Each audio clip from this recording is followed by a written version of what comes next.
The iconic film in the noirish thriller genre was an adaptation of a novel written by W.R. Burnett and directed by John Huston. It told the story of a legendary mastermind, an aging ex-convict criminal named Erwin Doc Riedenschneider, Sam Jaffe, who came out of retirement prison after a 7-year stint for one last jewel robbery with an assembly of underworld characters. He painstakingly explained his proposed heist to steal jewels worth more than $500,000. The heist was ultimately successful. The film portrays all of the semi-professional criminals and their motivations in the crime in a realistic manner.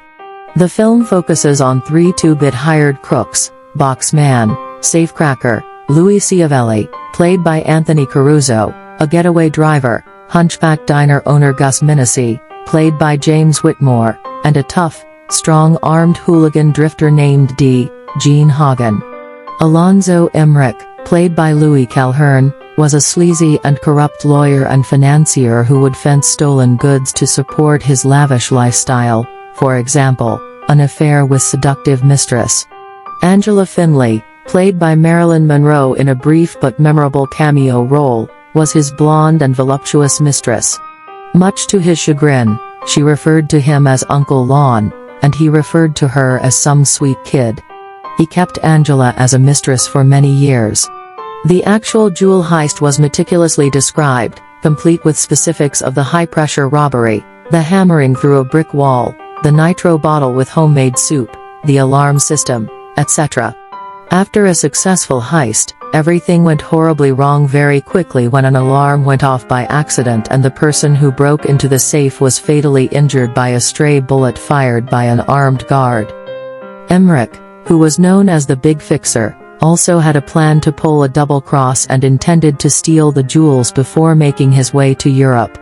He had retained the services of his very own armed, shady private investigator, Bob Branham, Brad Dexter.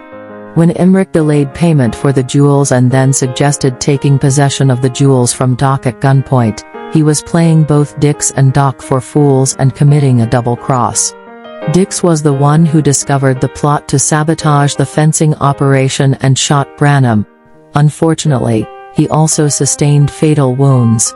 After that, Emmerich admitted his immoral behavior to his wife, May Dorothy Tree, who was terrified of the many people he was associated with. He responded to her by saying, "Oh, there's nothing that's so different about them. They're just awful people and outright criminals. After all, criminal activity is just another form of human endeavor, albeit one with the wrong hand." It was discovered that Emmerich's alibi, which he had provided through Angela, was a fabrication. When the police threatened to arrest Emmerich, he retreated to a side room to write an apology suicide note to his wife May.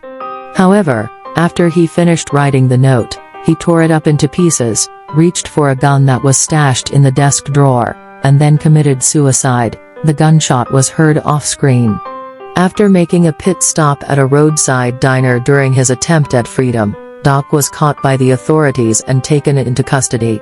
He was doomed when he obsessively, and voyeuristically, leered at a young girl named Jeannie, Helene Stanley, then gave her a bunch of coins to put in the jukebox, play me a tune, and watched her dance to the music. His delayed departure, he believed he had plenty of time, led to his arrest. 2 policemen watched him from outside through Venetian blinds. He was arrested. During the closing press conference of the movie, the character of Police Commissioner Hardy, played by John McIntyre, gave an impassioned speech to the media about the epidemic of violent crime. In the final scene, a bleeding and dying Dix Handley, who had fled, stumbled from his car into Hickory Wood Farm, his father's Kentucky horse farm that was lost during the Depression, as well as his own childhood home. He staggered, collapsed, and passed away in a sunny horse pasture amidst 4 grazing and nuzzling colts he had dreamed of owning.